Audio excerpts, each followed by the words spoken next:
नमस्कार, मैं हूं दिनेश गौतम और शुरू हो चुका है देश का मूड मीटर। तानाशाह, डिक्टेटर, हिटलर। चुनावी मंचों से विरोधियों ने पीएम मोदी को न जाने क्या क्या, न जाने कितनी बार बोला है। लेकिन क्या आपने कभी सुना कि जिसने पीएम मोदी को गाली दी हो, जिसने पीएम मोदी की सरकार की आलोचना की हो, उसे मोदी ने सलाखों के पीछे डलवा दिया? एक भी ऐसा उदाहरण आपको मिले तो बताइए। लेकिन दूसरी तरफ आज जरा पश्चिम बंगाल की हालत देख लीजिए। यहां मुख्यमंत्री ममता बनर्जी जिस निर्ममता से डॉक्टर्स के आंदोलन को कुचलने में लगी हुई हैं, उससे तो ये सवाल उठ खड़े हुए हैं कि क्या ममता बनर्जी मौजूदा दौर की सबसे बड़ी तानाशाह लीडर हैं? एक ऐसी नेता जो किसी भी तरह की आलोचना बर्दाश्त नहीं कर पाती। अगले 1 घंटे में हम आपके सामने ऐसे कई सबूत रखेंगे जिससे देश में तानाशाही वाले सवाल को लेकर तस्वीर बिल्कुल साफ हो जाएगी।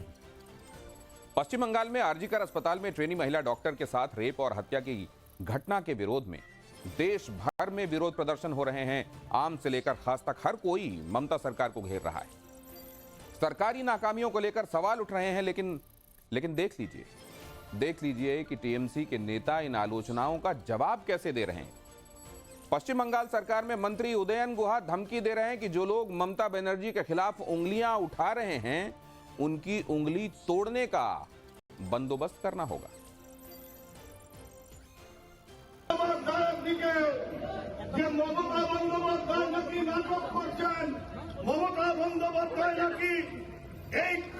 ঘটনায় দোষী মমতা বন্দ্যোপাধ্যায় পদত্যাগ চাই।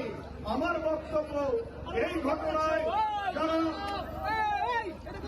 মমতা বন্দ্যোপাধ্যায়ের দিকে আঙুল তুলছেন, নোংরা ভাষায় সোশ্যাল মিডিয়ায় মমতা বন্দ্যোপাধ্যায়কে গালাগালি করছেন, যারা আঙুল তুলে মমতা বন্দ্যোপাধ্যায়ের পদত্যাগ চাইছে, সেই আঙুলগুলোকে চিহ্নিত করে সেই আঙুলগুলো। सुन लिया आपने, हमने ट्रांसक्रिप्ट भी चला दिया। जिनको नहीं समझ में आती बंगाली, वो पढ़कर भी समझ लेंगे। और स्पष्ट देखा आपने, बंगाल में सरकार और सिस्टम की गलती गिनाते वक्त उंगलियां उठाना मना है, क्योंकि दीदी ने ऐसे उंगली तोड़ मंत्रियों को अपनी टीम में रखा हुआ है। और तो और ट्रेनी डॉक्टर के मामले में भावुक होकर कंप्यूटर या मोबाइल के कीबोर्ड पर भी अपनी उंगलियां मत पटकिएगा, वरना कोलकाता की पुलिस दरवाजे पर पहुंच जाएगी। वही कोलकाता पुलिस जिसे मामले में लीपापोती को लेकर और अस्पताल की सुरक्षा नहीं कर पाने की वजह से हाई कोर्ट ने दो बार लताड़ लगाई है। वही कोलकाता पुलिस जो अपनी नाकामी का दोष हर बार मीडिया के मत्थे मढ़ देती है। इस बार उसी कोलकाता पुलिस ने सोशल मीडिया को टारगेट किया है। कोलकाता पुलिस ने एक कॉलेज छात्रा को गिरफ्तार किया है, जिस पर सोशल मीडिया पर विवादित पोस्ट करने का आरोप लगा है।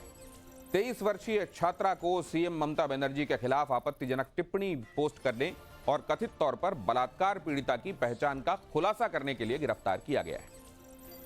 छात्रा पर आरोप है कि उसने आरजीकर अस्पताल में हुई घटना से जुड़े 3 इंस्टाग्राम स्टोरीज अपने अकाउंट पर लोड किए और इसमें पीड़ित महिला की तस्वीर और पहचान का खुलासा किया गया। साथ ही आरोपी छात्रा पर आरोप है कि उसने पश्चिम बंगाल की मुख्यमंत्री के खिलाफ भी 2 स्टोरी शेयर की हैं, जिसमें आपत्तिजनक टिप्पणियां हैं और उन्हें जान से मारने की धमकी दी गई है। आरजीकर अस्पताल में ट्रेनी डॉक्टर के रेप और हत्या के मामले को लेकर हो रही किरकिरी के बाद से ममता सरकार की बौखलाहट बढ़ती चली गई है। तृणमूल कांग्रेस के सांसद सुवेंदु शेखर रे ने मांग की थी कि सीबीआई को कोलकाता के पुलिस आयुक्त और आरजीकर मेडिकल अस्पताल के पूर्व प्रिंसिपल से पूछताछ करनी चाहिए, ताकि पता चल सके कि आत्महत्या की बात किसने और क्यों फैलाई।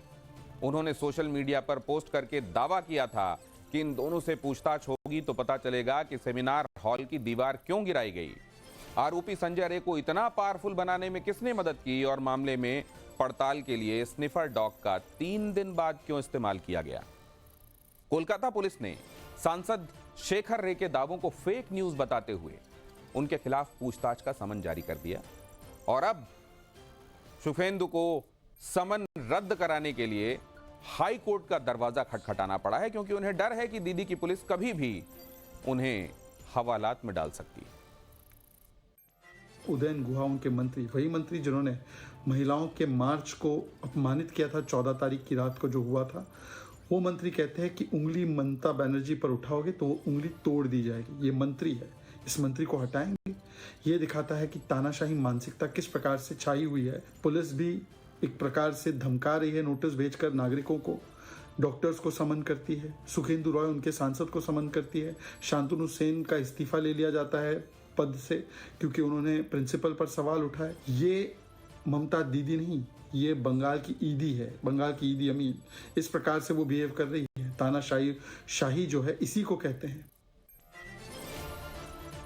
ट्रेनी डॉक्टर से दरिंदगी के मामले में इसके बाद से बंगाल की सरकार का रवैया हर कदम पर सवालों के घेरे में रहा है। जिस अस्पताल के बाहर न्याय की मांग को लेकर ट्रेनी डॉक्टर्स के साथी जुटते आए हैं, वहां अब ममता की पुलिस ने 4 से ज्यादा लोगों के एक साथ इकट्ठे होने पर ही पाबंदी लगा दी। इसे आंदोलन दबाने की कोशिश ना कहा जाए तो क्या कहा जाए? आप ही बताइए। पुलिस की इस पाबंदी के खिलाफ ट्रेनी डॉक्टर्स की मां तक बोल रही। একজন ধরা পড়েছে, ওকে তো আমি মনেই করছি না, ও ভেতরের লোক না থাকলে বাইরের ও কি করে জানলো আমার মেয়ে ওখানে আছে? পুরো ডিপার্টমেন্ট মনে হচ্ছে দায়ী এর জন্য। ভিতরের লোক বলতে আমি পুরো ডিপার্টমেন্টকেই বলছি, একটু ভালো কাজ করেনি। এমনকি এখন আমাদের সিএম যাতে প্রতিবাদটা বন্ধ করার চেষ্টা করছেন। আমার মনে হচ্ছে আজকে 144 ধারা জারি করে দিয়েছেন এখানে, যাতে মানুষ প্রতিবাদ করতে না পারে। अब ये बताइए कि उंगली तोड़ने की धमकी देना, इंस्टा स्टोरी पर एक्शन लेना, अपनी ही पार्टी के सांसद की आवाज को दबाने की कोशिश करना, आंदोलन के खिलाफ पुलिस की पाबंदी लगाना, तो फिर मैं पूछता हूं कि क्या यह सब ममता सरकार का लोकतांत्रिक रवैया है या इसे ही तानाशाही कहा जाता है? अगर इसी रफ्तार से दीदी की सरकार अपना सनकीपन दिखाती रही तो मुमकिन है कि अगली बार अब उन पत्रकारों की बारी आए जो अखबारों और न्यूज चैनल्स पर उनसे सवाल पूछ रहे हैं, क्योंकि निरंकुश सत्ता का हर सिम्टम ममता सरकार में नुमायां होने लगा है। महिला सुरक्षा के मुद्दे पर फेल होने के बाद अब उनके पास कोई थ्योरी बची है तो ये कि महिलाएं रात में काम ही ना करें। कुछ ऐसी ही दलील आरजी करके पूर्व प्रिंसिपल ने दी थी और अब वैसे ही भाषा ममता के सलाहकार बोल रहे हैं। Wherever possible, night duty may be avoided for women to the extent possible. जो सरकार আলাপন বন্দ্যোপাধ্যায় একটা চাটুকার, তাকে দিয়ে বলছে যে রাত্রিবেলা মহিলাদের ডিউটি করার দরকার নেই। সবচেয়ে বড় তো এটা বিপন্ন পশ্চিমবঙ্গে, মহিলাদের যে রাত্রিবেলা নিরাপত্তা নেই, এরপরে বলবে যে দিনের বেলাও মহিলারা বাড়ি থেকে বেরোবেন না। बंगाल की पॉलिटिक्स सिर्फ बंगाल तक ही सीमित मत कीजिए। ये मत भूलिए कि ममता विपक्ष के इंडी गठबंधन की तीसरी सबसे बड़ी पार्टी है। बंगाल में बेशक तृणमूल, लेफ्ट और कांग्रेस एक दूसरे से नूरा कुश्ती करते दिखाई देते हैं, लेकिन बंगाल की सरहद पार करते ही सब गलबहियां करते दिखाई दे जाएंगे। और इन सब का टारगेट एक ही शख्स होता है, वो है नरेंद्र मोदी। और इनकी जुबान पर एक ही सेंटेंस होता है कि मोदी तानाशाह है। लेकिन आज बंगाल के साथ साथ पूरा देश ऐसे नेताओं से पूछ रहा है कि तानाशाही के सारे गुण ममता दिखा रही हैं, तो फिर मोदी कैसे डिक्टेटर हो गए? मनमाने फैसले से लेकर विरोधियों की आवाज दबाने तक तानाशाही के जितने तरीके होते हैं वो दिख तो बंगाल में ही रहे। ममता सरकार बलात्कारियों, हत्यारों और आरजी कर मेडिकल कॉलेज में घुसकर तोड़फोड़ करने वालों पर कार्रवाई करने के बदले इंसाफ मांग रहे आम नागरिकों और डॉक्टर्स पर कार्रवाई कर रही है। तो फिर तानाशाह कौन हुआ, मोदी या ममता? कोलकाता पुलिस के ठीक सामने दंगाइयों ने कोहराम मचाया और मुख्यमंत्री ममता बनर्जी वाम और राम पर आरोप लगा रही हैं। तो सांप्रदायिक मोदी हुए या ममता हुई? टीएमसी के पूर्व सांसद और राष्ट्रीय प्रवक्ता शांतनु सेन ने पूर्व प्रिंसिपल संदीप घोष के बारे में सवाल उठाए तो 1 घंटे के भीतर ममता बनर्जी ने उन्हें राष्ट्रीय प्रवक्ता के पद से हटा दिया था। तो फिर मोदी कैसे अलोकतांत्रिक हो गए? ममता की सत्ता में अगर सबसे ज्यादा विरोधी पार्टियों के कार्यकर्ताओं का खून बहता है, बंगाल राजनीतिक नरसंहार का केंद्र बन जाता है, तो फिर मोदी सरकार को दमनकारी कहा जाएगा या ममता सरकार को? फिर किस बुनियाद पर मुख्यमंत्री ममता बनर्जी और इंडी गठबंधन के उनके साथी बार बार प्रधानमंत्री नरेंद्र मोदी पर तानाशाही का आरोप चस्पा करते हैं। ममता के इस रवैये के खिलाफ कभी राहुल और अखिलेश लोकतंत्र और संविधान बचाओ की तख्ती लेकर नहीं निकलेंगे, लेकिन यही अखिलेश रेप कांड पर बीजेपी के सवालों को आसानी से पॉलिटिक्स करार दे देते हैं। राजनीति में इतना डबल स्टैंडर्ड कहां से लाते हैं ये लोग? आज ममता सरकार जो फैसले ले रही है, जो एक्शन ले रही है, वो उनकी राजनीति का विस्तार भर ही है, क्योंकि विरोध को दबाने का यह आरोप नया नहीं है। पंचायत चुनाव का टाइम याद कीजिए, तृणमूल कांग्रेस ने बगैर लड़े रिकॉर्ड 34% सीटों पर जीत दर्ज की थी। इन सीटों पर सिर्फ तृणमूल कांग्रेस के उम्मीदवारों ने नामांकन किया था। तब भी विपक्षी दलों ने आरोप लगाया था कि टीएमसी के कार्यकर्ताओं ने उनके साथ हिंसा की और नामांकन उनको भरने ही नहीं दिया गया। 2023 पंचायत चुनावों में 12% टीएमसी उम्मीदवार निर्विरोध जीते थे। चुनावों में हिंसा और बल के जरिए जीत दर्ज करना कितना डेमोक्रेटिक है, कितना लोकतांत्रिक है, ये तो बस ममता बनर्जी ही बता सकती है। आज जिस बंगाल पुलिस ने इंस्टा स्टोरी पर स्टूडेंट को गिरफ्तार कर लिया, उसी बंगाल पुलिस ने साल 2012 में एक प्रोफेसर को मुख्यमंत्री ममता बनर्जी पर कार्टून बनाकर इंटरनेट पर शेयर करने के जुर्म में गिरफ्तार कर लिया था। आरोप यह लगाया गया था कि कार्टून की वजह से ममता बनर्जी की बदनामी हुई। साल 2014 में भी पश्चिम बंगाल के उत्तर 24 परगना जिले में मुख्यमंत्री ममता बनर्जी का कार्टून वाला पोस्टर लगाने पर 2 लोगों को गिरफ्तार कर लिया गया था, जबकि इसी साल चुनाव के बीच सोशल मीडिया पर डाले गए डांस के एक एनिमेशन वीडियो को खुद पीएम मोदी ने शेयर किया था। खुद वीडियो डालने वाले ने तंज किया था कि उसे मालूम है कि वीडियो अपलोड करने के लिए डिक्टेटर उसे गिरफ्तार नहीं कराएंगे। अब आप फैसला कर लीजिए कि असल डिक्टेटर कौन। आपको याद दिला दें कि पीएम मोदी को अब तक 122 बार मंच से विरोधी नेताओं ने गालियां दी हैं। पहली गाली सोनिया गांधी ने मौत का सौदागर कह के दी थी और आखिरी गाली खुद ममता बनर्जी ने ही पीएम मोदी को दी थी। पश्चिम ने जवाब में सिर्फ दीदी ही कहा है, सिर्फ दीदी और कुछ नहीं।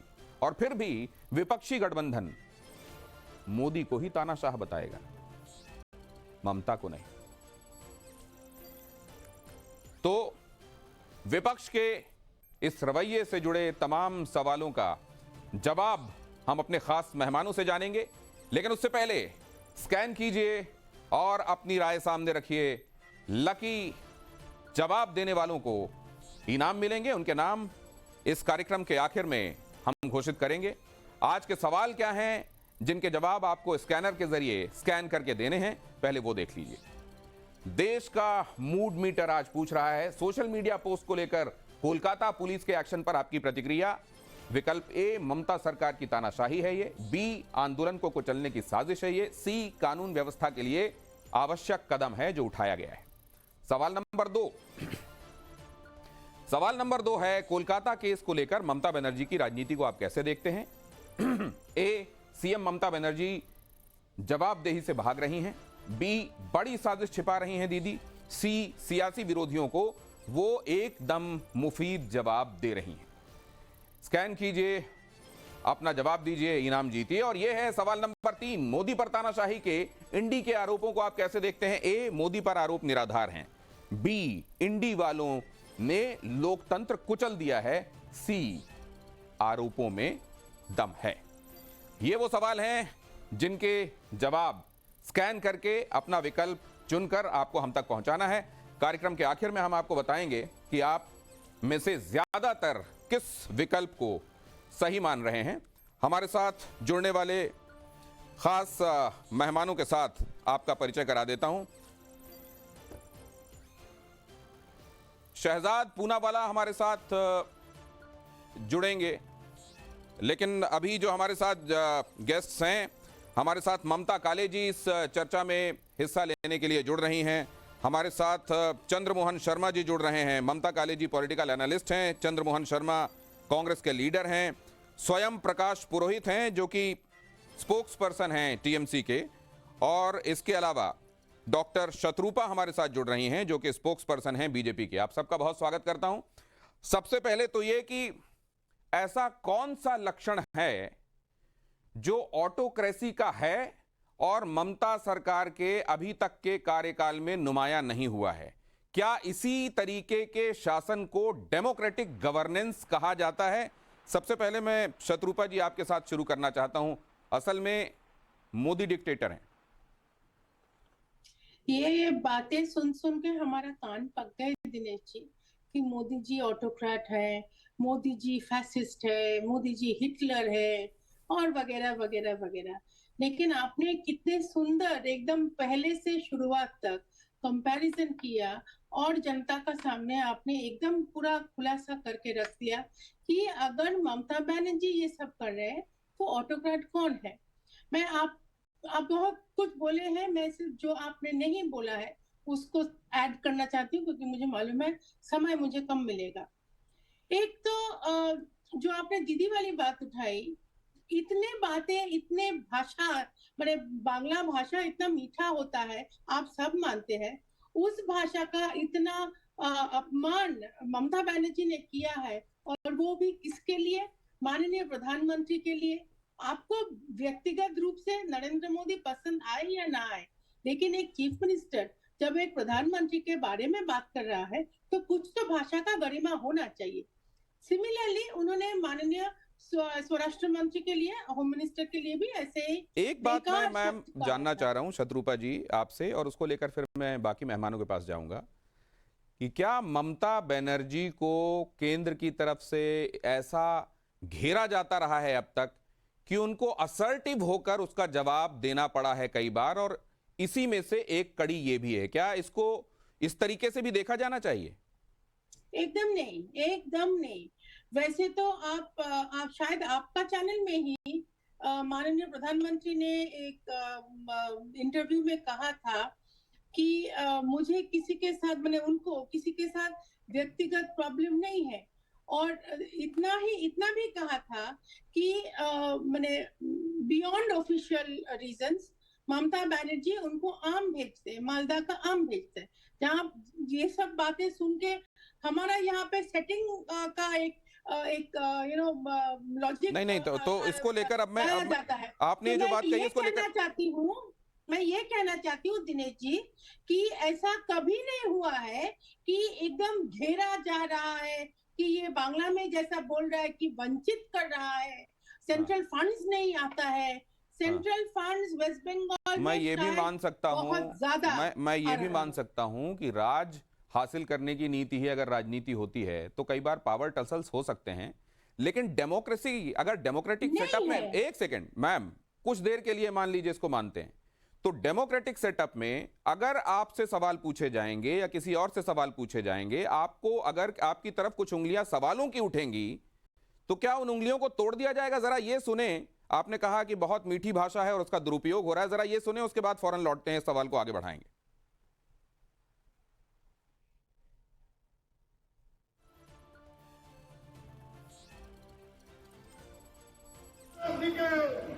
যে মমতা বন্দ্যোপাধ্যায় নাকি নাটক করছেন, মমতা বন্দ্যোপাধ্যায় নাকি এই ঘটনায় দোষী, মমতা বন্দ্যোপাধ্যায় পদত্যাগ চাই। আমার বক্তব্য, এই ঘটনায় যারা মমতা বন্দ্যোপাধ্যায়ের দিকে আঙুল তুলছেন, নোংরা ভাষায় সোশ্যাল মিডিয়ায় মমতা বন্দ্যোপাধ্যায়কে গালাগালি করছেন, যারা আঙুল তুলে মমতা বন্দ্যোপাধ্যায়ের পদত্যাগ চাইছে, সেই আঙুলগুলোকে চিহ্নিত করে সেই আঙুলগুলোকেও ভেঙে দেওয়ার বন্দোবস্ত করতে হবে। हमारी तरफ उठने वाली उंगली को तोड़ दिया जाएगा, ये स्वयं प्रकाश पुरोहित जी, ये डेमोक्रेटिक तरीका है? नहीं, डेमोक्रेटिक तरीका नहीं है। मैं उनके इस बयान से उनसे सहमत नहीं हूं, मगर आप मुझे ये बताइए, सोशल मीडिया में ममता बनर्जी को मारने की धमकी दी जा रही है। सोशल मीडिया में, मेरी बात सुनिए, जब आपने सवाल पूछा मुझे बोलने दीजिए। आपकी, मैं शुरू से, अभी 15 मिनट की डिबेट हो गई है, आपने बहुत बड़ी बात के साथ शुरुआत की है सर। आपने कहा है कि आप उनके बयान से सहमत नहीं, आप इस बयान का खंडन करते हैं। नहीं, वो अगर अंगुली तोड़ने की बात है, कोई भी अगर राजनीतिक व्यक्ति गणतंत्र में इस तरह की बात नहीं करेगा। आप अगर उस पार्टी को रिप्रेजेंट कर रहे हैं सर, तो आप क्या ये कहेंगे कि ये गलत हुआ है, और आप क्योंकि रिप्रेजेंट कर रहे हैं आप उनके बिहेस्ट, क्या आप ये बोलेंगे गलत हुआ है, इसके लिए माफ किया जाना चाहिए? नहीं, माफी की सजा तो जिसने कहा है आप माफी उनसे बात करिए। मेरा व्यक्तिगत ये मानना है कि इस तरह की बयानबाजी लोकतंत्र में नहीं होनी चाहिए। ये घातक बयानबाजी है। आप किसी को सिर्फ मारने आप पीटने की कर बात सकते नहीं। हैं, कोई आप और बीच में नहीं मत कर बोलिए ना, सकता। आप बीच में मत बोलिए। आप बोले ना शत्रुपा जी, मैडम डॉक्टर है आप, मेरे को बोलने दीजिए। सुनिए, आपने अभी आरोप लगाया कि ममता बनर्जी तानाशाह है। हाँ, ममता बनर्जी तानाशाह है, जिसके ऊपर में यही वामपंथियों ने एक एक शरीर की हड्डियां तोड़ दी थी। पूरे देश में एकमात्र महिला मुख्यमंत्री है। 34 साल के वामपंथी शासन को उखाड़ के फेंका, लड़ा, जनता के साथ जो पुलिस की मार खाई। आज कोलकाता पुलिस के ऊपर में जो लोग सवाल उठा रहे हैं, मैं पूछना चाहता हूं, परसों टाइम्स ऑफ इंडिया के अंदर में बहुत बड़ा एक आर्टिकल छपा था। टाइम्स ऑफ इंडिया में लिखा गया था कि जो क्या सच्चाई है, आप सच्चाई बोलिए, हम आपके साथ हैं। दोषियों जो आरोपी है उसको कड़े से कड़े सजा, फांसी, उसको इनकाउंटर जो करना है। आप मुझे बताइए, 3 दिन 4 दिन केस था कलकत्ता पुलिस के हाथ में और 5 दिन से सीबीआई के पास में है। क्या डॉक्टर लोग ये मांग नहीं कर रहे हैं कि सीबीआई को एवरीडे क्या डिस्कशन हुआ, क्या उनकी जांच कहां तक बढ़ी, वो बताएं। स्वयं प्रकाश पुरोहित जी, क्या ये केस इन पॉइंट सर, एक सेकंड सर, मैंने एक लंबा सिलसिला आपको बताया है कि गवर्नेंस का किस तरीके का उदाहरण ममता बनर्जी और टीएमसी, सर एक सेकंड, पेश करती रही हैं अभी तक। ये पूरी दुनिया के सामने है सर, और अभी इस समय पूरी दुनिया आपको देख भी रही है। क्या आप ये कहते हैं कि ये पूरे तरीके से डेमोक्रेटिक वे में चलाया जा रहा गवर्नेंस है और इसमें कहीं कोई ऑटोक्रेसी की झलक नहीं है? माई वे और हाईवे वाला कोई तरीका नहीं है इसमें? नहीं, कोई तरीका नहीं है। मैं दावे के साथ कह सकता हूं कि देखिए, जिस तरह से पश्चिम बंगाल की नेत्री 2021 का चुनाव हारने के बाद पहले पैसा रोका जाता है पश्चिम बंगाल के साथ में, यहां कुछ भी हो जाता है। देखिए, अगर आप बलात्कार के आरोपियों को बर्खास्त करना चाहते हैं, मणिपुर में जब नंगी औरतों को, बच्चियों को घुमाया गया, बीरेन सिंह नहीं आए, बीरेन सिंह का इस्तीफा नहीं मांगा, ब्रिज शरण सिंह के बेटे को यही तरीका होगा सर बात करने का। बलात्कार के आरोप कलकत्ता की बात होगी तो आप दूसरे राज्यों का रेफरेंस देने लगेंगे। कलकत्ता की बात पर आप दूसरी जगहों पर बात करने लगेंगे। दिनेश जी, आपकी एक सेकंड सर, ये नहीं, ये स्पष्ट हो रहा है कि आपने, मुझे तो ये भी हैरानी है कि आपने उसको कैसे कह दिया कि ये जो उंगली तोड़ने वाली बात है गलत है। मैं इसके लिए भी बड़ा शुक्रगुजार हूं कि आखिरकार आप ये मान रहे हैं। ये भी वैसे बड़ी उदारता है आपकी। ममता काले जी के पास जा रहा हूं। ममता काले जी, ये जो ये जो कहा जा रहा है कि ये असल में परसेप्शन का फर्क है और ममता बनर्जी तो केवल डेमोक्रेटिक तरीके से ही चलती हैं, आपका नजरिया क्या है इस पर? दिनेश जी, बहुत बहुत धन्यवाद। आज रक्षाबंधन है और इस त्योहार की सभी को शुभकामनाएं। लेकिन एक नारी होने के नाते जब मैं बंगाल की डॉक्टर बेटी को आज के दिन पर याद करती हूं तो मन छलनी हो जाता है। आज वो जिंदा होती, अपने भाइयों के साथ, जो भी उसके कजिन्स वगैरह थे, उनके साथ इस त्योहार को मनाती। लेकिन निर्ममता बनर्जी, उनकी सरकार और प्रशासन को ये गवारा नहीं था। और 2 लाइन्स बोल रही हूं ममता बनर्जी और उनकी सरकार के लिए कि बंगाल की महिलाएं सड़कों पर बोले कि निर्ममता बनर्जी की राज में हमारी सुरक्षा के साथ खेला होवे। आज खेला उनकी सुरक्षा के साथ, उनकी इज्जत के साथ हो रहा है। और यहाँ पर बात की जा रही है कि वामियों के खिलाफ लड़ करके ममता बनर्जी पश्चिम बंगाल में सत्ता में काबिज हुई। बिल्कुल सही बोला आपने, वामियों के खिलाफ लड़ी थी उन्होंने, माँ, माटी और मानुष की बात करी थी। लेकिन अब ममता बनर्जी के राज में पिछले 14 साल में माँ, माटी और मानुष तीनों को ध्वस्त किया जा रहा है। ये केवल राजनीतिक जुमला ममता बनर्जी के लिए रहा है, इसके अलावा कुछ नहीं रहा है साहब। जो वामियों के राज में होता था उससे 100 गुना ज्यादा अत्याचार, अन्याय, भ्रष्टाचार आज वहां पर हो रहा है। जो वेस्ट बंगाल की पावन भूमि है वो आज रंगबाजी, रंगदारी के लिए जानी जाने लगी है। बेटियों के खिलाफ दुराचार, व्याभिचार के लिए जाने लगी है। आप बोल रहे हैं, पता नहीं कहां की बात कर रहे हैं। आप कह रहे हैं बलात्कारियों को सजा दो। जिस कैंपस के अंदर बलात्कार हुआ उसके जो प्रिंसिपल थे डॉक्टर घोष, उनको प्रमोशन क्यों दिया ममता बनर्जी ने? आपको मालूम है पिछले 40 घंटे से ज्यादा से सीबीआई उनसे प्रश्न कर रही है और उनके अपने जो उत्तर हैं उन्हीं में बार बार वो पलट जाते हैं। जो सी ग्रुप और डी ग्रुप के आर्ची करके कर्मचारी हैं, उनके जो जवाब हैं वो प्रिंसिपल साहब से मैच ही नहीं हो रहे हैं भाई। उन्होंने अपने फोन का डेटा, दिनेश जी, जो फोन कॉल्स थी और उसके अलावा जो व्हाट्सएप चैट्स थी वो डिलीट करी। चोर की दाढ़ी में तिनका, ऐसा क्या छुपा रहे थे डॉक्टर घोष कि उनको डिलीट करना पड़ा सीबीआई के पास? पॉइंट है, देखिए बहुत बड़ा केस है उनका फोन। ये एक बार फिर से तो हो जाएगा। मैं तो दूसरी बात पूछ रहा हूं ममता जी, मैं तो ये पूछ रहा हूं कि किसी भी चीज को एड्रेस करने का तरीका, जब हम सबसे बड़े गणतंत्र के तौर पर, सबसे बड़ी डेमोक्रेसी के तौर पर अपने आप को जिंदाबाद करते हैं, तो हमको यह देखना चाहिए कि क्या हम वाकई डेमोक्रेसी को अपने गवर्नेंस के तरीके में लेकर चल रहे हैं या ऑटोक्रेसी हमारा तरीका है। मैं पश्चिम बंगाल सरकार के संदर्भ में यह बात कर रहा हूं, और अभी मैं केवल इसी मुद्दे पर रहना चाह रहा हूं कि अगर यह तरीका ऑटोक्रेटिक है तो डेमोक्रेसी को कम से कम तो जो इस देश की ग्रैंड ओल्ड पार्टी कहलाती है कांग्रेस, उसको अपने इंडी अलायंस के साथी को यह कहना चाहिए कि एक तो आपके राज्य में यह घटना हुई है, पूरा देश उबाल में है, और ऊपर से आप ये सीनाजोरी क्यों कर रहे हैं। यह कांग्रेस से मैं समझना चाह रहा हूं। चंद्रमोहन शर्मा जी।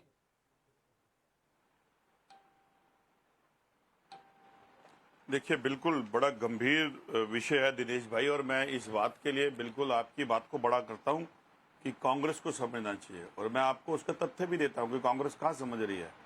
हमारे राष्ट्रीय प्रवक्ता सुमित्रा सेनेट, पवन जी ने सबने इसका विरोध करा और इस चीज को बोला कि इसके ऊपर सरकार को कठोर से कठोर कार्रवाई होनी चाहिए। आज दिन रक्षाबंधन का है। रक्षाबंधन वो जिसमें भाई अपनी बहन की रक्षा करता है। रक्षाबंधन वो जिसके अंदर हर नेता अपने हाथ में कलाई भी बांधता है और जाता है, घूमता है, लोगों के साथ रक्षाबंधन आता है। लेकिन राजनीति क्या करी जाती है? राजनीति तो 10 मिनट के प्रोमो में आपने भी करी। आपने भी पूरे 10 मिनट के महिमा मंडल के अंदर देश के प्रधानमंत्री का महिमा मंडल कर डाला, लेकिन 10 मिनट के उस महिमा मंडल में आपने कहीं इस बात का वचन नहीं ला के दिया कि जब देश की सरकार, देश की जनता समृद्ध और बड़ी और शक्तिशाली चुने, और उसके बाद 10 साल गुजर जाने के बाद भी महिला उत्तर प्रदेश, बंगाल, राजस्थान की हो जाएं, वो महिलाएं ना रहें।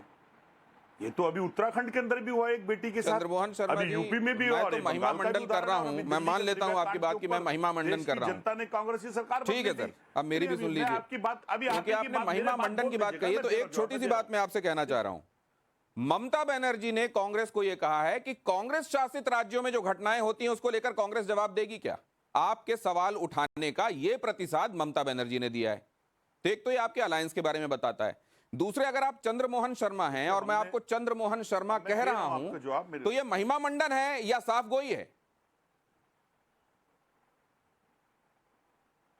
मैं दे रहा हूं आपको जवाब, उसी बात का जवाब। देखिए, बिल्कुल आपने बिल्कुल मेरे प्रश्न का जवाब दे दिया कि अगर हमने ये बात कही, तो अगर ममता बनर्जी ने कहा कि कांग्रेस शासित राज्य में देखे, तो ये उन्होंने प्रतिकार जवाब दिया। लेकिन आप कहां बैठे हुए हैं और भाजपा कहां बैठी हुई है? देश की जनता ने सरकार किसको दी है? मेरे परिवार के सदस्य, बंधु, मित्रों, किसने कहा था? देश के प्रधानमंत्री ने कहा था।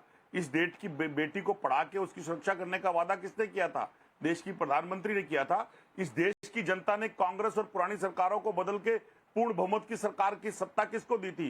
भारतीय जनता पार्टी को दी थी। एक बार, 2 बार दी और दूसरी बार, तीसरी बार अल्पमत में दी। उसके बाद भी चूड़ियां पहन के बैठे हुए हो।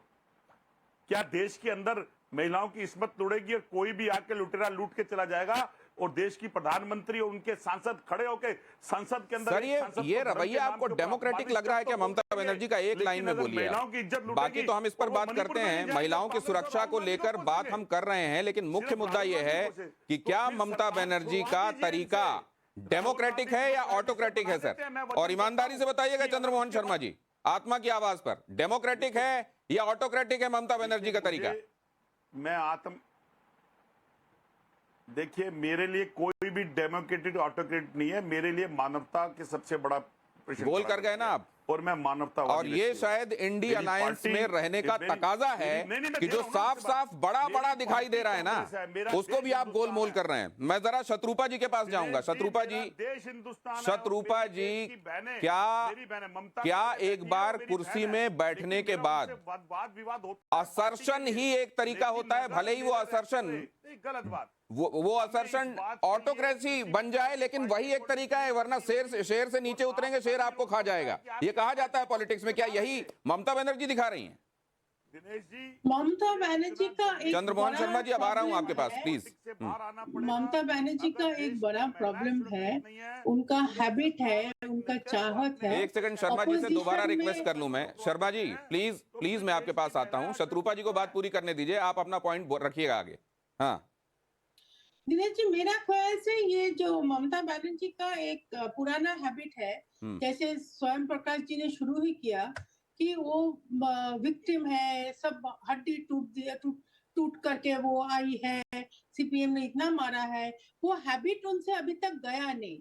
She has to be in the opposition.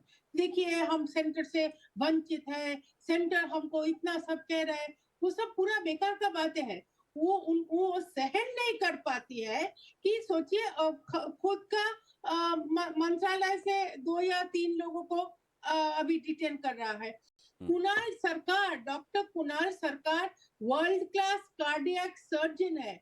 वो एक वीडियो बनाया था, आपको पता है, लेकिन फिर भी मैं दोहरा रही हूँ क्योंकि उनको बुरा लगा जिस हाल में एक ऑन ड्यूटी डॉक्टर के साथ इतना ब्रूटल इंसिडेंट हुआ, और उन्होंने ये नहीं कहा है कि वो तृणमूल का विरोध है कि किस पार्टी से है। He is a world class surgeon, he is the pride of India. उनको अभी खींच के बुला के पुलिस ने उसको नोटिस दिया है कि आओ आके बोलो। नहीं, वो तो हो गई डॉक्टर की बात। बोला अगर इनका अपना पार्टी का कोई लीडर भी सच को सच और गलत को गलत कह रहा है, उसको समन चला जा रहा है। ये अरे विरोधी तो विरोधी हैं, जो टीएमसी के लोग हैं वो भी अगर सच कहने का साहस कहीं जुटा लेते हैं तो उनको भी तो चला जाता है समन। ये क्यों किया जा रहा है? और ये स्वयं प्रकाश पुरोहित जी, क्या अपने पार्टी कैडर को ये मैसेज दिया जा रहा है कि कम से कम पार्टी में रहते हुए तो ममता दीदी की लाइन टो करना है, वरना पार्टी से बाहर, या फिर भुगतोगे तुम?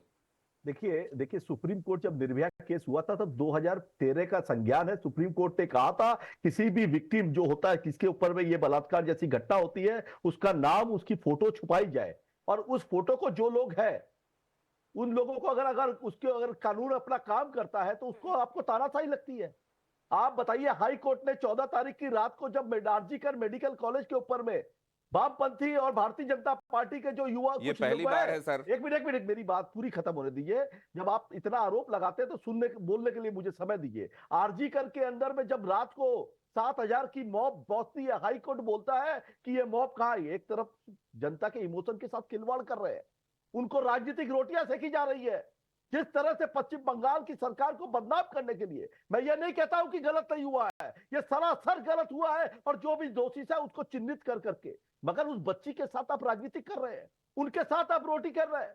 मुझे इतिहास की याद आ रहा है कि गोवलकर की किताब में किला लिखा था कि रेप को राजनीतिक चूड़ के तरह इस्तेमाल करो।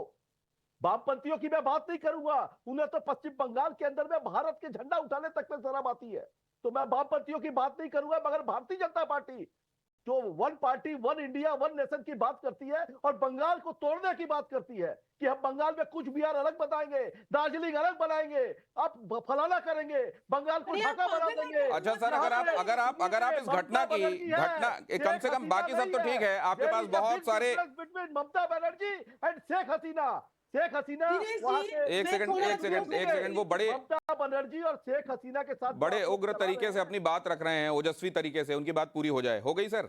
दिनेश जी, अब मैं एक बात श्याम प्रकाश पुरोहित जी, जरा ये देखिए कि आप इस घटना की तो निंदा करते हैं ना, पीड़ित परिवार के साथ तो आप हैं ना? कौन नहीं है? पीड़ित परिवार के साथ आप हैं ना? अब पीड़ित परिवार क्या कह रहा है जरा सुन लीजिए। आरजीकर अस्पताल में ट्रेनी डॉक्टर के रेप और हत्या के मामले को लेकर हो रही किरकिरी के बाद से ममता सरकार की बौखलाहट बढ़ रही है। तृणमूल कांग्रेस के सांसद सुखेंदु शेखर रे ने मांग की थी कि सीबीआई को कोलकाता की पुलिस आयुक्त और आरजीकर मेडिकल अस्पताल के पूर्व प्रिंसिपल से पूछताछ करनी चाहिए, ताकि पता चल सके कि आत्महत्या की बात किसने और क्यों फैलाई। उन्होंने सोशल मीडिया पर पोस्ट करके दावा किया था कि इन दोनों से पूछताछ होगी तो ही पता चलेगा कि सेमिनार हॉल की दीवार क्यों गिराई गई। आरोपी संजय रे को इतना पावरफुल बनाने में किसने मदद की? इन्हीं सुखेंदु जी को बाद में देखिए क्या भुगतना पड़ गया, क्योंकि इन्होंने सच कह दिया था। अब दूसरी बात, जो पीड़िता की मां है उनका कहना है कि वहां पर ऐसी धाराएं क्यों लगा रही हैं उस इलाके में कि कुछ लोग इकट्ठे होकर शांतिपूर्वक तरीके से अपना दर्द, अपना रोष प्रकट भी ना कर सकें, अपना प्रदर्शन भी ना कर सकें। यह कह रही है पीड़िता की मां, और उस परिवार के साथ तो स्वयं प्रकाश पुरोहित जी और उनकी पार्टी खड़े हुए हैं। क्या उनकी बात को सुनेंगे आप? नहीं, देखिए हाई कोर्ट के अंदर में संज्ञान लेने के बाद में अगर वहां पे सुरक्षा देने के लिए डॉक्टरों को अगर कोई भी कड़ा कानून अगर बनाता है, कलकत्ता पुलिस करती है, इनको आपत्ति क्या है? आपत्ति किसको है? अगर अरे ये तो जिंदगी भर के लिए आप ये कह रहे हैं कि पीड़िता की मां को आपत्ति है? नहीं नहीं, मुझे बताइए, सीबीआई का घेराव करिए ना, मैं बोलता हूं, आप करिए सीबीआई कार्यालय का घेराव, कि सीबीआई जो सीजीओ कॉम्प्लेक्स है उसका घेराव करिए, उसके पूछिए कि अभी तक जांच 5 दिन में 120 घंटे हो गए, जांच कहां तक क्या गई है? बात है सर? देखिए क्या बात? देखिए क्या बात है CBI का स्वयं घेराव प्रकाश नहीं पुरोहित जी, करिए। क्या फॉर्मूला CBI की बताया जांच आपने? नहीं। ममता काले जी, ये फॉर्मूला तो गजब का है। ये तो ये फॉर्मूला तो असल में लोगों को सूझा ही नहीं। लोग बेचारे वहां जाकर अस्पताल के सामने न जाने क्यों प्रदर्शन करना चाहते हैं, वो न जाने क्यों मानते हैं कि लॉ एंड ऑर्डर के लिए तो असल में ये सरकार जिम्मेदार है। उनको तो सीबीआई का घेराव करना चाहिए। ममता काले जी जी दिनेश जी, इसको कहते हैं एक तो चोरी ऊपर से सीना जोरी। मतलब मुझे तो समझ में नहीं आ रहा है कि ममता बनर्जी और टीएमसी वहां पर सत्ता में है कि विपक्ष में है। मतलब एक तो वो स्वरूप, वो नजारा मैं भूलती नहीं हूं जहां पर ममता बनर्जी प्रोटेस्ट में निकल गई है। किसके खिलाफ? मुख्यमंत्री वो हैं वहां की गृह मंत्री वो है, स्वास्थ्य मंत्री वो है, प्रोटेस्ट पर उतरी हुई है। यहाँ पर ये न जाने कैसी कैसी बातें कर रहे हैं। अरे पुलिस आपके पास है, 1 मिनट सुनिए सर, मैं आपके बीच में नहीं बोली थी, मैं आपके बीच में नहीं बोली थी। एक महिला के बारे में बात हो रही है, प्लीज रूमर्स मत नहीं, फैलाइए, प्लीज बहुत सेंसिटिव नहीं नहीं नहीं महिला है, नहीं नहीं नहीं, आप ये देखिए, यही आपकी संवेदनहीनता है। एक महिला के बारे में बात हो रही है और आप देखिए बीच में कूद पड़े, आप दूसरी महिला को बोलने नहीं दे रहे, आप ऑन कैमरा दूसरे एक महिला को बोलने नहीं दे रहे। तो सोचिए ऑफ कैमरा आप पश्चिम बंगाल के अंदर महिलाओं के साथ क्या करते होंगे? मैं तो एक बात और आप पूछना चाह सोचिए रहा हूं। क्या करते होंगे आप महिलाओं के साथ? आप एक नेशनल टेलीविजन ये पर जो ऑन कैमरा लाइव डिबेट पर एक महिला को नहीं बोलने दे रहे, तो आप ऑफ कैमरा महिलाओं के साथ क्या करते होंगे आप लोग? ये स्वरूप है आप लोगों का, ये स्वरूप है आपका, आप महिला ये होकर स्वरूप है के आपका। मैं ये भी तानाशाही है कि ये भी तानाशाही है क्या स्वयं प्रकाश जी? ममता काले जी से सवाल है और आप उनको बोलने नहीं दे रहे हैं। तकलीफ हो रही है, क्या व्यक्ति है ये? क्या व्यक्ति है ये? उनकी बात तो सुनिए। ममता काले जी सुनिए, आपकी कही हुई बहुत सारी बातें उनको गलत लग रही थी, लेकिन वो चुप होकर सुन रही थी आपकी बात। मेरी बात सुनी, सीबीआई के पास में जांच हो रही है, आपने पीड़िता के पिताजी ने सीबीआई की बात की, सीबीआई जांच हुई, नहीं चिल्लाएंगे, आपको चिल्लाने का अधिकार है क्या? आप टीवी चैनल में, सोशल मीडिया में उस बच्ची का नाम, उस बच्ची की तस्वीर सब जारी करते हैं, आप लोगों को शर्म नहीं आती है? एक बच्ची के बलात्कार के ऊपर भी आप लोग राजनीति एमपी जब ममता बनर्जी को एक्सपोज कर रहे हैं और डॉक्टर बेटी के साथ खड़े हैं, तो आप लोग उनको नोटिस भेज रहे हैं। अरे कुछ तो शर्म कीजिए, कुछ तो शर्म कीजिए, कहीं तो रुकिए, अपनी आत्मा को झकझोरिए, अपनी आत्मा को झकझोरिए। ये जो सृष्टि है, इसके रचयिता ईश्वर है, पर इसको आगे और नारी अपने कोख में आप जैसे पुत्रों को, हम जैसी पुत्रियों को जन करके आगे बढ़ाती है। तो कुछ तो सोचिए आप, कुछ। अरे मेरे आप रहने दीजिए, आपके मुंह से ये शब्द अच्छे नहीं लगते। आपने एक महिला के दुराचार व्यभिचार पर स्वयं प्रकाश जी, आप उस बच्ची को नोट करके खा रहे हैं। आप राजनीतिक गिफ्ट स्वयं प्रकाश जी ओवरलैप क्यों कर रहे हैं आप? ममता काले जो कह रही हैं वो सुन लीजिए और उसके बाद अपने पॉइंट सामने रखिए। स्वयं प्रकाश जी, ये क्या तरीका है बात करने का सर? स्वयं प्रकाश जी आप बोलते चले जा रहे हैं। ममता काले जी से मेरा सवाल था, आप बोलते चले गए, आप रुके ही नहीं सर। ये भी ऑटोक्रेटिक तरीका आप लोगों को सिखाया जाता है क्या डिबेट में जाकर बात रखने का? आपका जो मीडिया है, ये जो नैरेटिव चला रहा है, उस समय आप ये नैरेटिव चला रहा है सर। पिछले 24 घंटे कम से कम इतने विभत्स कृत्य के बाद आप इसको नैरेटिव मत कहिए सर। नहीं नैरेटिव है, आप इसको नैरेटिव कह रहे हैं सर। कि ममता जी ताना था, अरे आपको ताना, एक बात नहीं, मैं एक बात स्वयं प्रकाश जी आप सुनेंगे मेरी बात, को बचाने के लिए कितना गिर रहे हैं, वरना फेडर डाउन करना पड़ेगा सर। स्वयं प्रकाश जी, आपका चैनल है, 1111 रेप के केसेस हुए हैं 2022 में पश्चिम बंगाल में। महिलाओं के खिलाफ अत्याचार का जो नेशनल एवरेज है वो 64.5 का है और पश्चिम बंगाल में ये क्राइम अगेंस्ट वुमेन पहुंच जाता है 71.8%। और उसके बाद आप ये सब बातें कह रहे हैं सर। शत्रुपा जी के पास जाता हूं। शत्रुपा जी, खाता ना भाई जो हम कहें वो सही और माई वे और हाईवे, ये यही यहां डिबेट के दौरान भी दिखाई दे रहा है। दिनेश जी सुनिए, ये लोगों का हैबिट है, सिर्फ नेशनल चैनल में बोल नहीं पाते, बोलते कम है, लेकिन अगर स्टूडियो में रहते हैं तो इतना चिल्लाता है और बेकार में शत्रुपा जी, नैरेटिव क्या होता है? क्या इस देश में यहां की जनता इतनी प्रबुद्ध नहीं है कि उसको मालूम हो कि सच कौन कह रहा है, गलत कौन कह रहा है? कोई आएगा मन माफिक कोई नैरेटिव चलाएगा और जनता उसको सब्सक्राइब कर लेगी।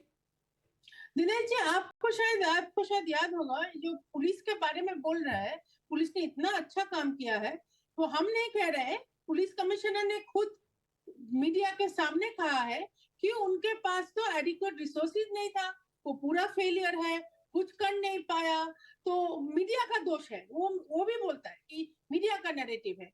देखिए, अगर ये पुलिस मंत्री पुलिस को एडिक्वेट रिसोर्सेज नहीं दे पा रहा है कि वो लोग 7,000 का एक मॉब हैंडल कर सके या पहले से उन लोगों का इंफॉर्मेशन हो, तो ये तो मानने का एकदम कोई और ऑल्टरनेटिव ही नहीं है। पुलिस मंत्री जो कि चीफ मिनिस्टर है, जो कि हेल्थ मिनिस्टर है, वो तीनों को एक ही जो औरत है उनको रिजाइन कर देना चाहिए। वो नैरेटिव कोई लाए या ना आए, आपने सही नहीं, ये तो विपक्ष नैरेटिव, ये श्याम प्रकाश पुरोहित जी के सबको कुछ समझ में स्वयं प्रकाश पुरोहित जी कह रहे हैं कि ये तो असल में ये विरोधियों का और मीडिया का नैरेटिव है ममता बनर्जी को बदनाम करने के लिए। नहीं, मैं एक दूसरी बात चंद्रमोहन शर्मा जी से समझना चाहता हूँ। चंद्रमोहन शर्मा जी, जब आप नाम लेकर आप लोग शराब घोटाले को लेकर आम आदमी पार्टी की शिकायत करते हैं, लेकिन जब उनके नेता तिहाड़ से बाहर आते हैं तो आप उनका स्वागत करते हैं। आप यहां पर देख रहे हैं क्या हो रहा है, आप लोग उसकी सिर्फ एक तरीके से जो खाता पूर्ति करने के लिए जो आवश्यक होता है उतना कह देते हैं, लेकिन जैसा मुखर विरोध होना चाहिए वैसा दिखाई नहीं देता है। तो ये भी क्या ये वाली बात हो गई कि कौन कर रहा है, हमारा वाला कर रहा है या दूसरा कर रहा है, उस हिसाब से आप तय करेंगे कि आपको विरोध करना है, थोड़ा विरोध करना है, एकदम नहीं करना है? देखिए, कांग्रेस पार्टी और भाजपा में दिनेश जी एक बड़ा साफ सुथरा फर्क है कि कांग्रेस की विचारधारा एकदम बेबाक और स्पष्ट है और उसका प्रश्न और उत्तर बेबाकी से मिलता है। अगर हमने बंगाल के अंदर इस निर्मम हत्या का विरोध किया तो हमने विरोध किया और हम ये प्रश्न भी खड़ा करते हैं, और उस प्रश्न के अंदर चाहे सेंटर सरकार आए, चाहे भाजपा आए, चाहे एलजी आए या स्टेट सरकार आए, कि इतने बड़े निर्मम हत्या के बाद फिर हॉस्पिटल में तोड़फोड़ कैसे हुई, किसने सबूतों को मिटाया गया, कौन है इसके पीछे, कौन ऊंची राजनीति कर रहा है, दोनों पार्टियों को इस बात का जवाब देना पड़ेगा। और ये चंद्रमोहन शर्मा जी, तो ये जो बेबाकी है ना, पे कहते हैं बिल्कुल सर शर्मा जी बिल्कुल ठीक कह रहे हैं आप। आपका दूसरी बात का शर्मा जी एक मेरा सप्लीमेंट्री सवाल तो सुन लीजिए। हमने कोई स्वागत नहीं करा। सर, आबकारी जिस नीति के त्वरित अंदर तरीके से भाजपा, हाथरस वाले मामले में राहुल गांधी एक्टिव हुए थे, अभी तक ना तो वहां का उन्होंने दौरा किया है, ना वहां पहुंचकर तोड़फोड़ करने वालों के खिलाफ उन्होंने कहा है। आप कह रहे हैं कि इसमें बड़ा बेबाक तरीके से होता है। हाथरस वाली बेबाकी यहां कोलकाता में क्यों नहीं दिखाई दे रही? देखिए, दौरे अच्छा होता कि देश के प्रधानमंत्री से आप पूछ देते कि जब इस देश की महिलाओं को नग्न अवस्था में घुमाया जाए और मणिपुर में देश के प्रधानमंत्री मतलब आपको उस सवाल को सरकमवेंट करना है, किसी दूसरी चीज को सामने लाना है। अरे कुछ तो तुलना कर लीजिए दिनेश जी।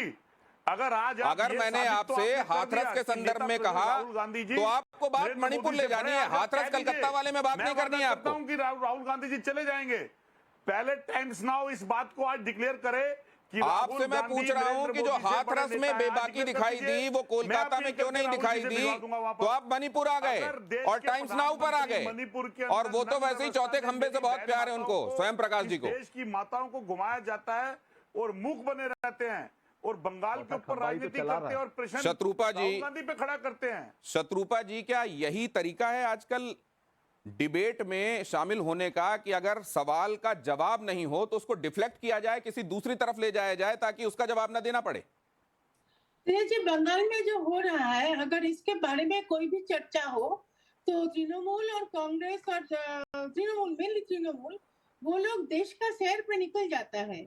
मैं मानती हूँ कि देश में बंगाल में अभी मौसम बिगड़ रहा है, बहुत ही बिगड़ रहा है, लेकिन उन बंगाल का जस्टिफिकेशन नहीं देके वो लोग देश पे निकल जाता है। मैं सिर्फ इतना कहना चाहती हूँ कि महिलाओं के ऊपर जो अत्याचार होता है वो पौराणिक युग से होता है, शायद आगे भी होगा, लेकिन हम क्या कर रहे हैं, जो सियासत में जो है, जो गवर्नमेंट पे जो है, वो उस बारे में क्या कर रहा है वो देखना जरूरी है। क्या किया जा रहा है और क्या आपका किया हुआ नजीर बन रहा है? जब आपकी तरफ उंगलियां उठें तो उन उंगलियों को तोड़ने की बजाय आपको वो नजीर पेश करना चाहिए कि बाकी की तमाम जगहों के लिए उसका उदाहरण दिया जाए कि इस तरह के मैटर्स अगर सामने आते हैं तो डील कैसे किया जाता है। अमुक राज्य से सीखो, अमुक मुख्यमंत्री से सीखो, और कम से कम जब महिला मुख्यमंत्री हो तो उसको नजीर कायम करना चाहिए कि महिलाओं के खिलाफ अत्याचार होगा तो देखो ये तरीका होता है। स्वयं प्रकाश हैं आप, स्वयं प्रकाश जी, जो खुद प्रकाशित होता है सूर्य की तरह, और उसके प्रकाश से बाकी भी प्रकाशित होते हैं। तो कम से कम टीएमसी को यह करना चाहिए इस मुद्दे को हैंडल करते हुए कि बाकियों के लिए नजीर बने, लेकिन अभी तक तो केवल इसमें ऑटोक्रेटिक तरीका ही दिखाई दे रहा है। लेकिन हमने जो सवाल पूछे थे, ये महिमा मंडन वाली बात कही थी शर्मा जी ने, जनता तो महिमा मंडन नहीं करती ना। मान लिया कुछ देर के लिए कि कोई है जो महिमा मंडन करता है। सवाल मैंने पूछे थे, ये जवाब आए हैं, जवाब आपके सामने रख रहा हूं। सवाल क्या था? सोशल मीडिया पोस्ट को लेकर कोलकाता पुलिस के एक्शन पर आपकी प्रतिक्रिया। ममता सरकार की तानाशाही 77.8%। ये महिमा मंडन वाले देख रहे होंगे, मैं उम्मीद करता हूं। आंदोलन को चलने की साजिश 19.8%। कानून व्यवस्था के लिए जरूरी कदम 2.5, केवल 2.5%। अगला सवाल दिखाइए क्या था और उसके जवाब में क्या आया है। कोलकाता केस को लेकर ममता बनर्जी की राजनीति को कैसे देखते हैं? सीएम ममता जवाबदेही से भाग रही हैं, 37.6% लोगों का कहना है। बहुत बड़ी साजिश पर पर्दा डाल रही हैं, सिर्फ जवाबदेही से नहीं भाग रही हैं, यह कहना है 61.9। अगर दोनों को मिला दीजिए तो देखिए कितना बड़ा फिगर है, और यह बताता है कि लोग क्या सोच रहे हैं। सियासी विरोधियों को सही जवाब दे रही हैं 0.6%, नेग्लिजिबल। अगला सवाल और उसके जवाब में लोगों ने क्या कहा है, देखिए जरा। मोदी पर तानाशाही के इंडी के आरोपों को आप कैसे देखते हैं? मोदी पर आरोप निराधार हैं, 64.9% लोग कह रहे हैं। इंडी वालों ने लोकतंत्र को कुचला है, 33.2% लोग कह रहे हैं। चाहे तो आप इन दोनों को जोड़ सकते हैं क्योंकि ये लगभग करीब के जवाब हैं। और फिर तीसरा भी था इसमें, आरोपों में दम है कि मोदी ऑटोक्रेटिक हैं, तानाशाह हैं, 1.9%। उसके बावजूद चंद्रमोहन शर्मा जी को लगता है कि महिमा मंडन किया जाता है। सच्चाई को आंख मूंद कर बहुत दिनों तक आप नकार नहीं सकते। देश का मूड मीटर क्या कह रहा है आपने स्पष्ट देख लिया। देश के मूड मीटर के सरप्राइज एलिमेंट की बात, अब इस स्पेशल शो में वोट करने वाले लकी वोटर्स जो चुने गए हैं, जिन्हें इनाम मिलने वाला है, वो कौन है? आज के 4 लकी वोटर्स। अंकित केडिया हैं पश्चिम बंगाल से, बहुत मुबारक आपको। अनंत प्रकाश पाठक हैं उत्तर प्रदेश से, झारखंड से आलोक शर्मा हैं, और महाराष्ट्र से जीपी बागर। आपने जवाब दिया, इसके लिए वक्त निकाला, हमारे साथ कार्यक्रम में जुड़े, देश के मूड मीटर में देश का मूड क्या है ये बताया, और साथ में इनाम जीता। इसके लिए आपको बहुत बहुत बधाई। आप सबको हमारे साथ जुड़ने के लिए बहुत धन्यवाद। और आगे खबरों का सिलसिला जारी है, इसलिए कहीं जाइएगा मत। हाजिर होते हैं।